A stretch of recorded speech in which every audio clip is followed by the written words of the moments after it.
Happy Lord's Day, everyone! Welcome po sa ating online worship celebration. Kami po ay nagagalak na kayo po ay muling makasama sa ating pagpupuri sa ating Panginoon. Tunay nga na napakasarap at napakasaya kung tayong lahat ay sama-samang magpupuri sa pangalan niya. Kaya inaayahan ko po ang lahat, tayo po ay magpupuri sa Panginoon.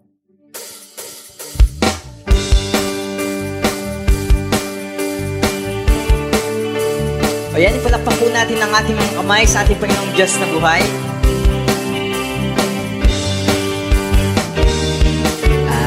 Awitan at pupurihin ang pangalang Jesus kailan pa man. Awitan at pupurihin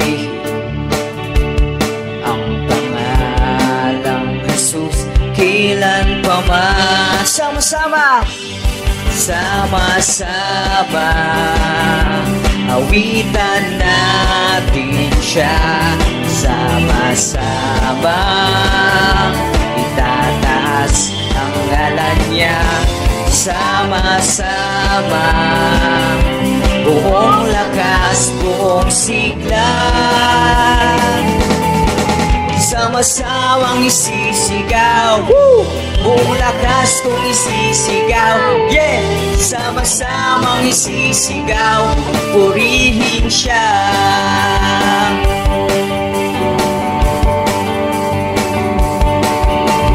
Awitan at pupurihin ang pangalang Jesus kailan pa man.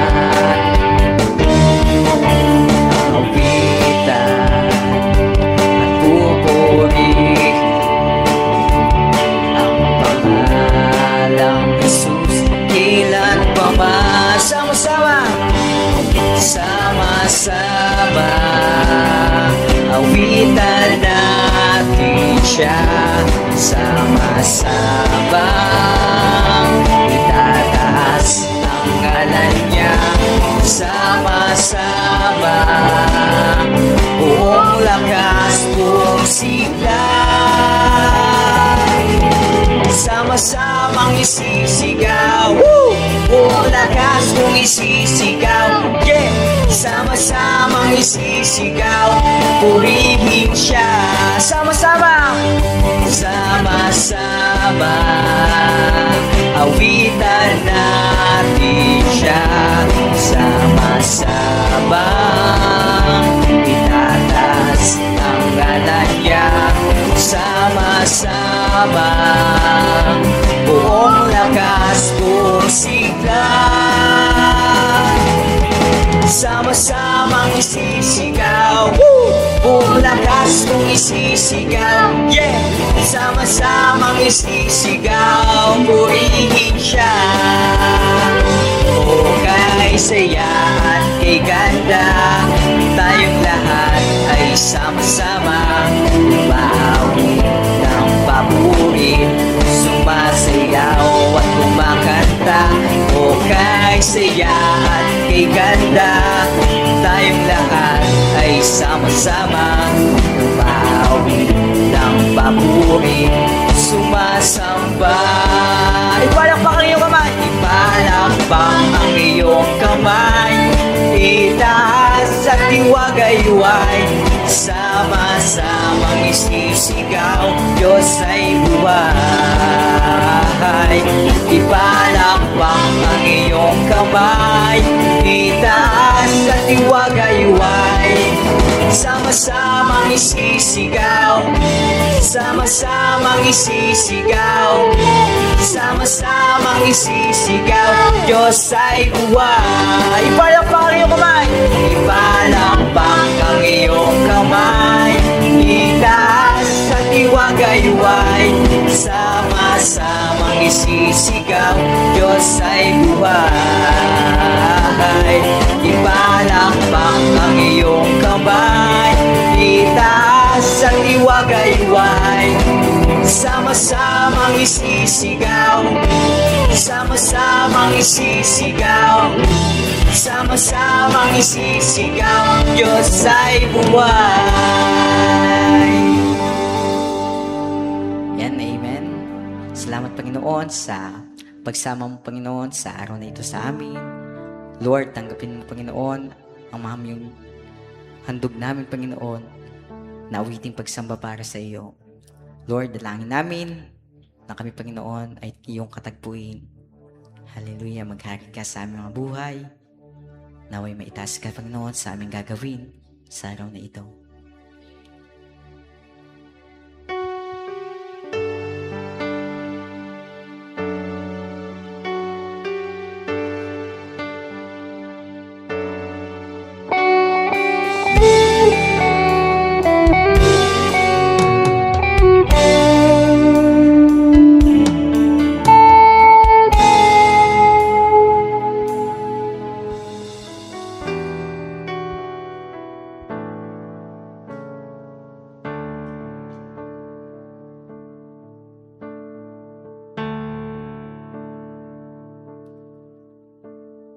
Narito kami, nagpapakumbaba, sumasamba sa iisang Diyos. Hinahanap namin karita ng iyong mukha, sumasamo sa iyong pagkilos, at sa himig na hain tanging dalangin kami kadagpuin. Iparanas mo sa amin ang iyong kapangyarihan, ipamalas mo sa amin ang iyong kalwalhatian, hanggang ang aming kaluluwa'y mapuspos ng lubusan, at sa aming kalagitnaan ay bumaba ang kalangitan. Dakila ang iyong ngalan. Narito kami Panginoon, nagpapakumbaba. Narito kami, nagpapakumbaba, sumasamba sa iisang Diyos. Hinahanap namin karita ng iyong mukha, sumasamo sa iyong pagkilos, at sa himig na hain tanging dalangin kami katagpuin. Iparanas mo sa amin ang iyong kapangyarihan, ipamalas mo sa amin ang iyong kalwalhatian, hanggang ang aming kaluluwa'y mapuspos ng lubusan, at sa aming kalagitnaan ay bumaba ang kalangitan. Dakila ang iyong ngalan. Iparanas mo sa amin ang iyong kapangyarihan, ipamalas mo sa amin ang iyong kalwalhatian, hanggang ang aming kaluluwa'y puspos ng lubusan at sa aming kalangitan ay bumaba ang kalangitan. Dakila ang iyong ngalan, sa iyong yakap ako'y di nabibitaw, sa iyong tawag laman ng puso ko'y ikaw. Ginawa mo ang lahat kahit di man ako tapat. Pag-ibig mo sa akin ay sapat. Singyan mo naman. Sa iyong yakap ako'y di nabibitaw, sa iyong tawag laman ng puso ko ikaw. Ginawa mo ang lahat kahit di man ako tapat. Pag-ibig mo sa akin ay sapat.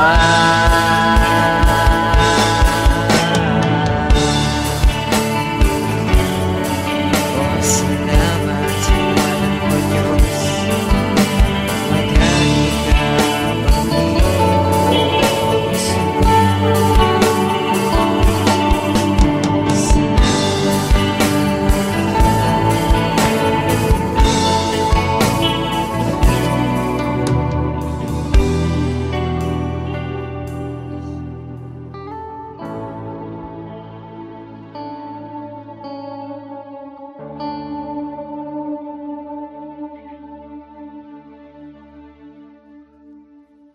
You are welcome to send your tithes and offering and your seed to the man of God. May the Lord bless your generosity and your support in our ministry. Kindly send your seeds and your tithes into this GCash account number, 0912-7327627. God bless you bountifully.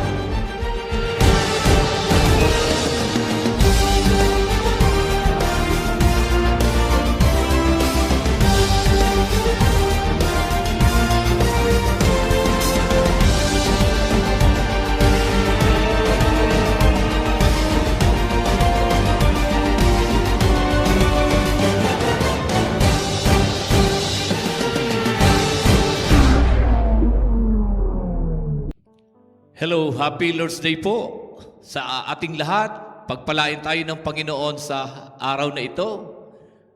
Sana po kayo po ay patuloy na nag-aabang ng ating panambahan, ng ating pagpupuri at sama-samang pakikinig ng salita ng Diyos. Sana po kayo po ay patuloy na napagpapala sa gawain ito. Welcome po sa ating online celebration. At maging sa mga kasama ko sa church, welcome sa ating on-site celebration. I have a very important topic today. Ang temang pag-uusapan natin ay may pamagat na the divine partnership of priests and kings in these last days. Ulitin ko po, ang pag-uusapan natin ngayon ay the divine partnership of priests and kings in these last days. Sa Tagalog, ang makadiyos na pagtutulungan ng mga pare at mga hari sa mga huling araw. In Revelations 1 verse 6, King James Version, sabi ng Bible, and has made us kings and priests unto God and His Father. To Him be glory and dominion forever and ever. Amen. Magandang araw muli sa ating lahat. Sa buong kasaysayan ng Biblia, nakikita natin na ang Diyos ay laging gumagamit ng dalawang uri ng tao upang maisakotuparan ang kanyang plano. Ang mga pare, mga priest, mga taong may spiritual assignment, may pangitain mula sa Diyos, mga lingkod na nagdadala ng salita ng Panginoon. Pangalawa, yung mga hari, mga kings, mga taong may impluensya, merong resources, posisyon, kakayahan, at kapangyarihan upang suportahan ang gawain ng Diyos. Hindi aksidente ang partnership na ito. Ito ay bahagi ng divine strategy ng Panginoon. Sa mga huling araw, naniniwala tayo na muling ibinabago ng Diyos ang partnership ng priests and kings para sa pagpapalawak ng kanyang kaharian. May mga Nehemia na may vision at may mga haring Artaxerxes na magpo-provide ng resources. Merong mga man of God na kagaya ni Elisha na may anointing at may mga Shunammite na magbibigay ng suporta kay Elisha. May mga Joseph na dreamer na may pangarap ng Diyos. At may mga paraon na gagamitin ng Diyos upang buksan ang mga pinto ng oportunidad para kay Joseph. God always connects vision with provision. Konektado ang vision at ang provision. In Proverbs 29:18, where there is no vision, the people perish. Ang Diyos ang nagbibigay ng vision. Ngunit ang parehong Diyos din ang nagbibigay ng probisyon. Hindi kailanman ibinibigay ng Diyos ang vision ng walang probisyon. Kapag ang gawain ay mula sa Diyos, may ihahanda siyang mga tao upang tumulong sa katuparan nito. At sana ikaw ay isa doon, kapatid. Tingnan natin si Nehemia at si Haring Artaxerxes. Si Nehemia ay isang lingkod ng Panginoon. Nagkaroon ng burden, ng kabigatan para sa siyudad ng Jerusalem. Nakita niya ang wasak na pader. Meron siyang vision para sa restoration. He wanted to rebuild the walls of Jerusalem. Ngunit wala siyang pera. Wala siyang kagamitan. Wala siyang authority. Subalit ginamit ng Diyos si Haring Artaxerxes. Sabi ng Nehemiah 2 verse 8, and the king granted me according to the good hand of my God upon me. Ang hari ang nagbigay ng permiso. Ang hari ang nagbigay ng proteksyon. Ang Haring Artaxerxes ang nagbigay ng pondo. Ang vision ay nasa priest. Ang provision ay nasa king. Kapag pinagsama ng Diyos ang vision at provision, nagkakaroon ng restoration.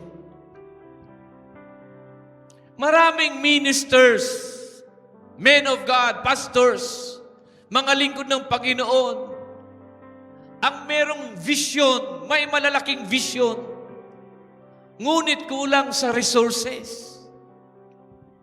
At maraming tao naman ang may resources, Ngunit wala pang malinaw na spiritual purpose. Kapag pinagtagpo ng Diyos ang dalawa, mayroong supernatural advancement. Pangalawa, God uses people of influence to protect His covenant purpose. Sabi ng Proverbs 21 verse 1, the king's heart is in the hand of the Lord. Hindi lamang mga pastor at propeta ang ginagamit ng Diyos. Ginagamit din ng Diyos ang mga negosyante. Ginagamit din ng Diyos ang mga executives. Ginagamit din niya ang mga government leaders. Ginagamit ng Diyos ang mga taong may impluensya. Kagaya ni Joseph at ng Paraon, nang magkaroon ng taggutom, kailangang iligtas ng Diyos ang covenant family.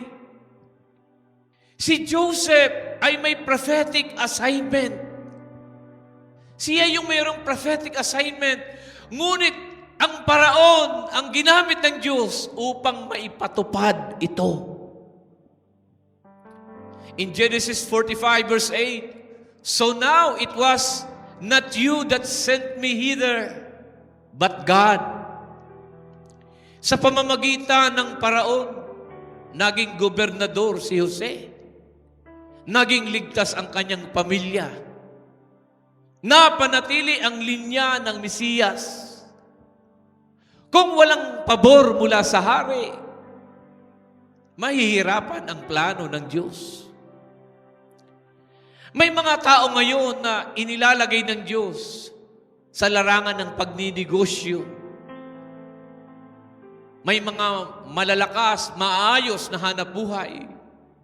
May mga inilalagay ang Diyos sa gobyerno, education, sa media, at sa iba't ibang larangan ng paglilingkod, paghahanap buhay.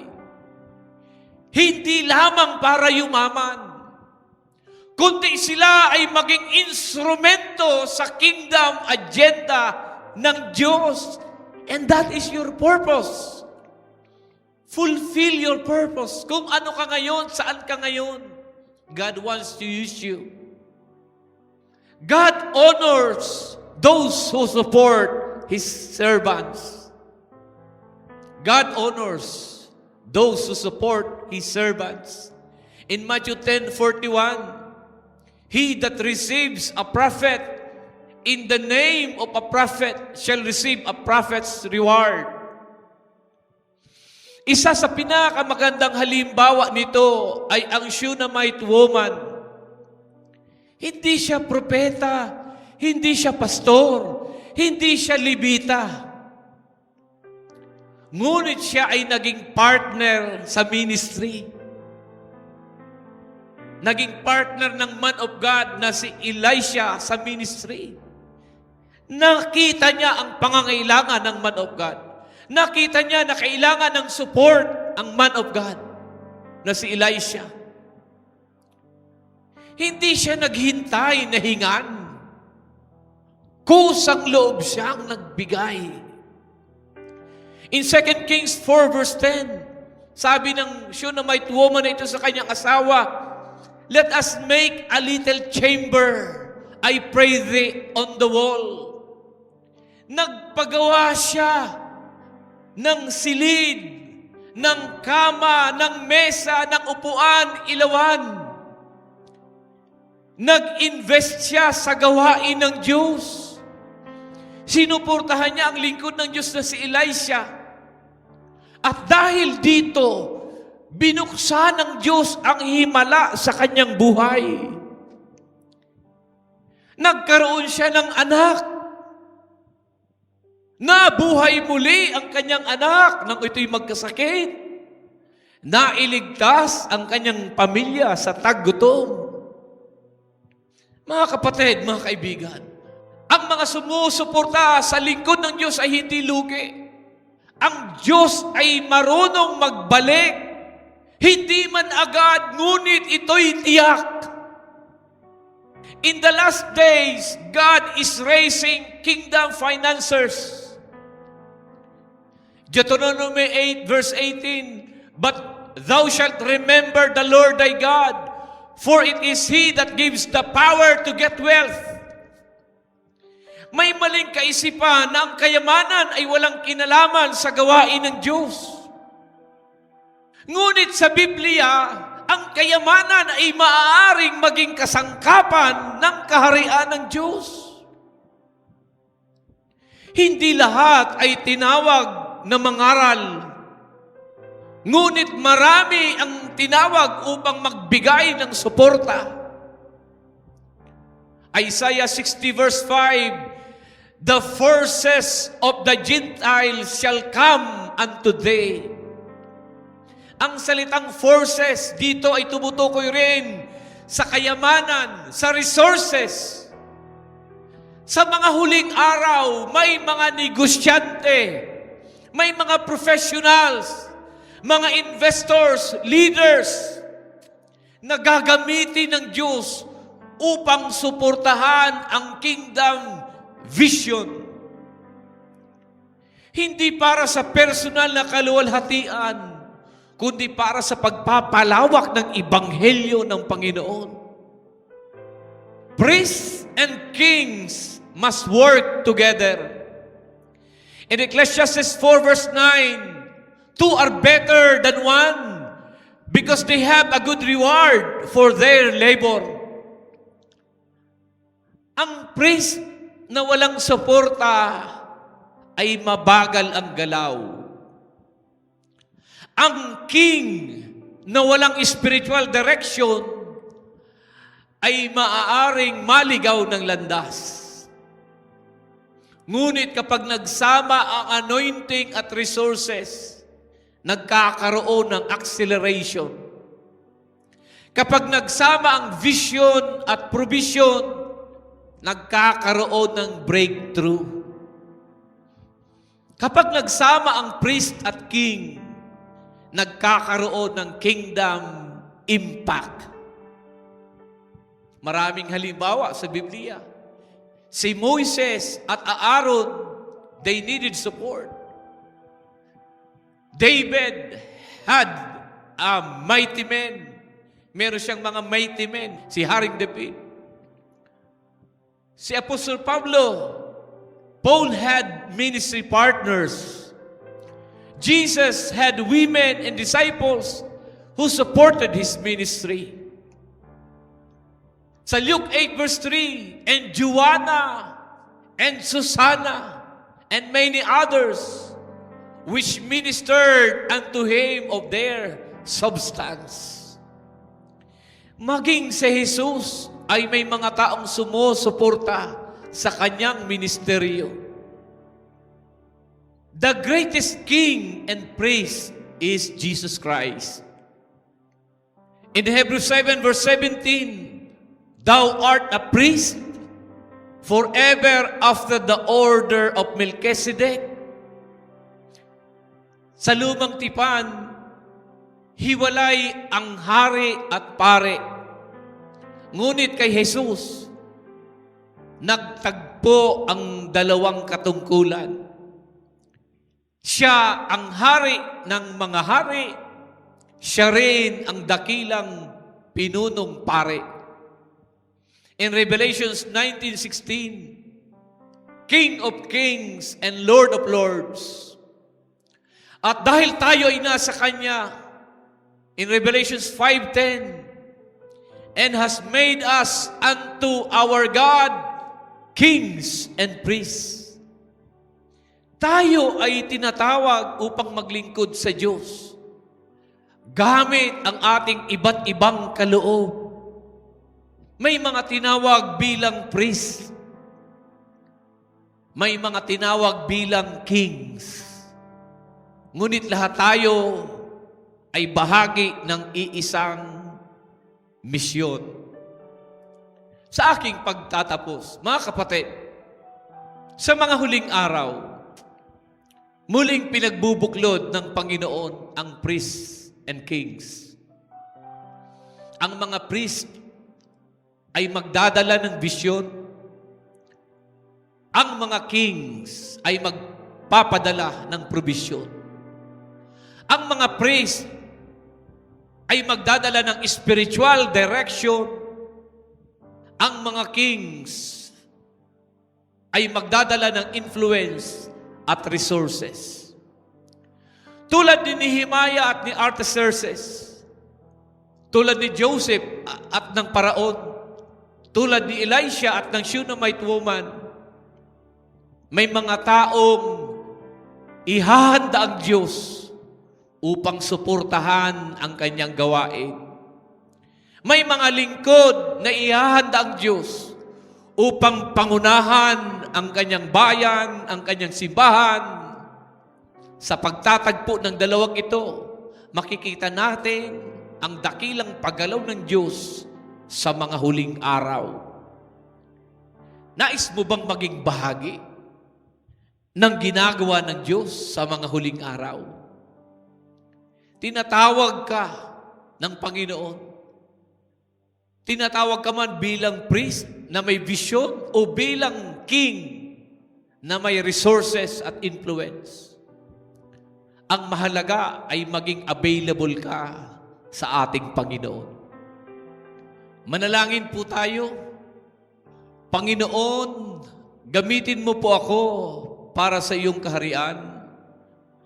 Kung ako'y tinatawag mong maging priest, bigyan mo ako ng katapatan sa vision.